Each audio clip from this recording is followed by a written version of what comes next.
Hey, what is up, fellow rotors? I'm Joshua Thomas, and you are watching an amateur plays Kerbal Space program. I am in career mode, but today it's really not important to show you how far into career mode I am.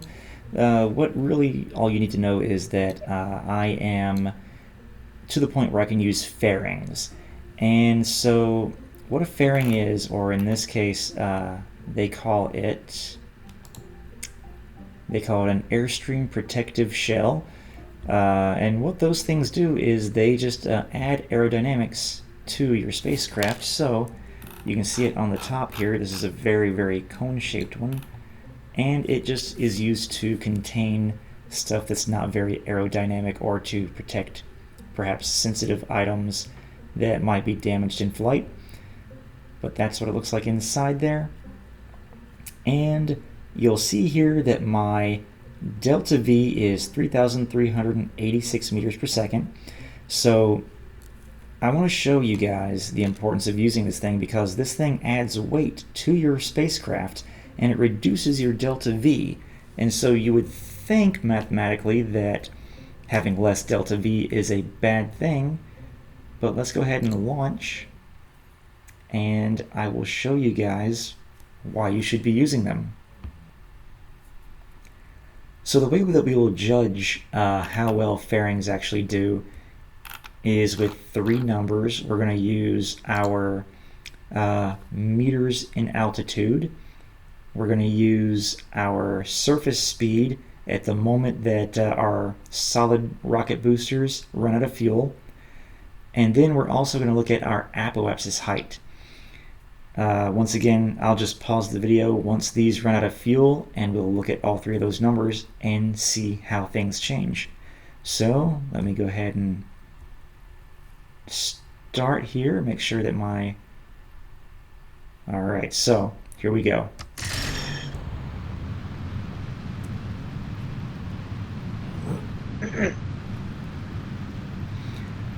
I generally like to start making maneuvers when my surface speed is 100 meters per second and I'm over 1,000 meters above the surface. For this experiment, I'm just going to go straight up, because I tried doing maneuvers and, well, actually I will do maneuvers just so you can see the difference in how they perform as well. So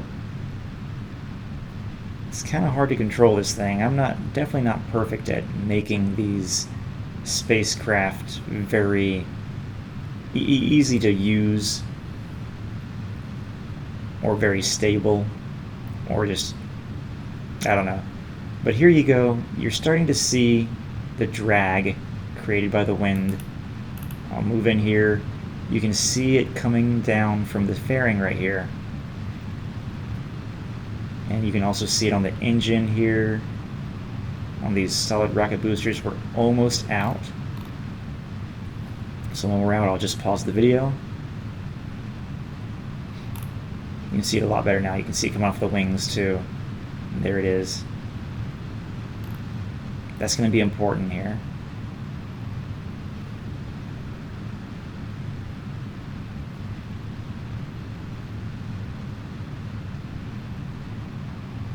So we're tilted at about 60 degrees.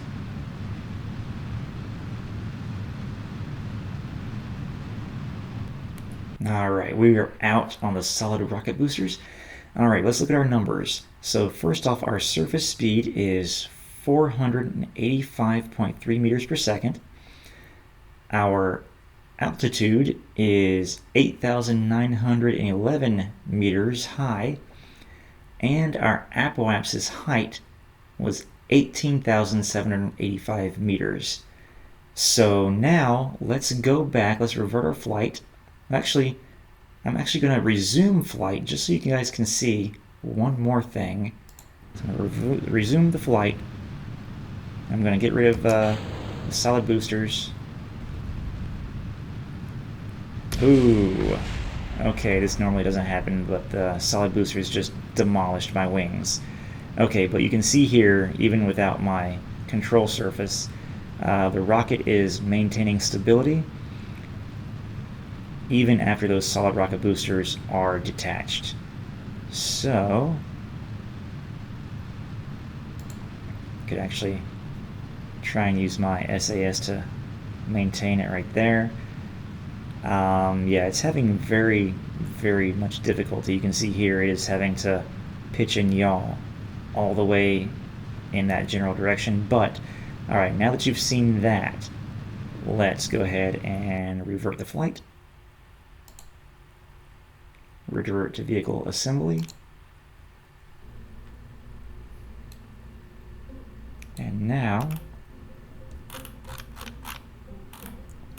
so now what I'm going to do is just remove the fairing.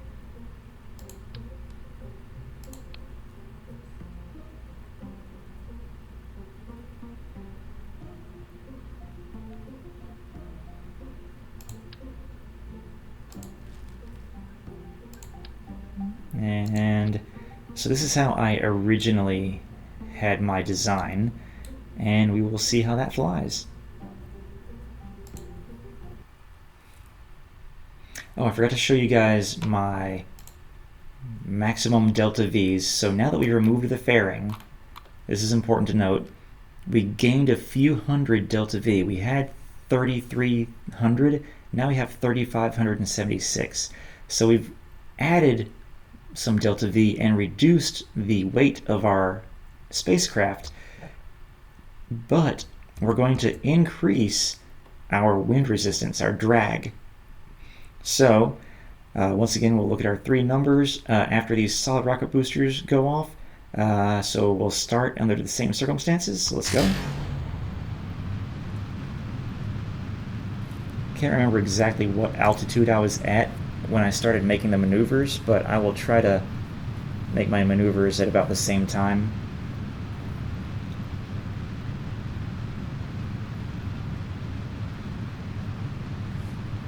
Just so you guys can get an idea of what it looks like too.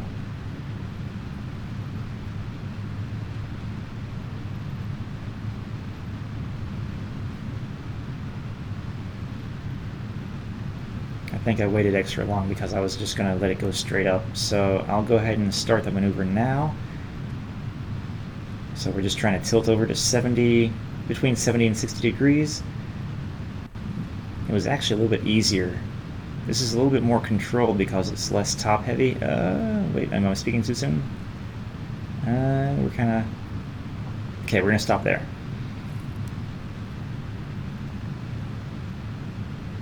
We're going to stop there, and now you see the wind resistance starting. And you can see that there's wind resistance down here, it's up here. The wind resistance is hitting every surface on our spacecraft. You can see it really good right there. Every surface is being affected by wind resistance.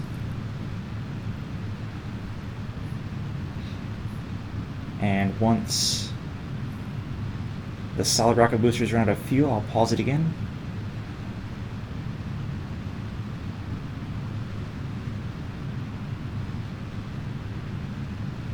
We're about 60 degrees again. Alright, solid rocket boosters ran out of fuel, we're pausing, and here we now have a surface speed of 396.9 meters per second. Our altitude is 8,481 meters high, and then our apoapsis height is only 14,699. So you can see there that even though we reduced the weight of our aircraft and increased our delta V's due to the wind resistance that we have from all these oddly shaped parts, we have created a less efficient spacecraft. So that's the importance of using fairings right there, or the protective shell. And so I'm going to resume the flight and just show you how difficult this thing is to maneuver, even after getting rid of the solid rocket boosters. And we lost one wing, but now we just are completely losing control of this aircraft. There's just nothing we can do. Yeah. It's hopeless. This is what happened the first time I tried to. Let's see if I can. I don't even know what way it's facing now.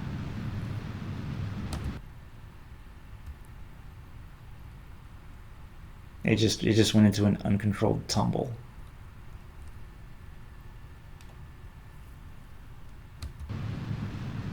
Where's Jebediah? Where are my Kerbals? Is there no one there? Why did it do that? Because I don't know. There are no Kerbals on board. We have one of those Octo unmanned things. Alright, so yeah, this is hopeless.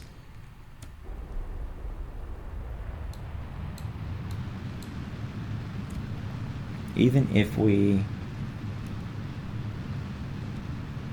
get this, so we just dropped that giant engine, even if we attempted to take off from here and still get into space, there's just no way. We don't have enough delta V. Our apoapsis height is still only 14,000, far below the escaping of our atmosphere, which is at 70,000. And so you can just see there, we're already at our maximum height. So yeah. So guys, that is the importance of using fairings. You're just gonna be able to make your ship more aerodynamic. You're not gonna have all these strange surfaces that each and every one of them is causing wind resistance, and you're just going to be able to protect your ship overall, and it'll look nice. So yeah, this is what my very first space station looked like that I sent into orbit to complete a contract in career mode. So this is career mode, which I'm just going to revert the flight. Actually, you know what? What do we do here? Let's just aim this down.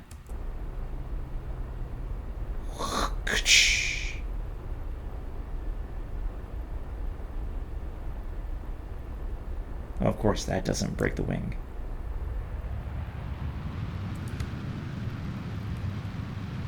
So you can see there, I designed it so that once I got the space station into orbit, there's the Octo unmanned probe. I designed this so that it could land back on Kerbal, and it actually was pretty successful. So I just activated the parachutes.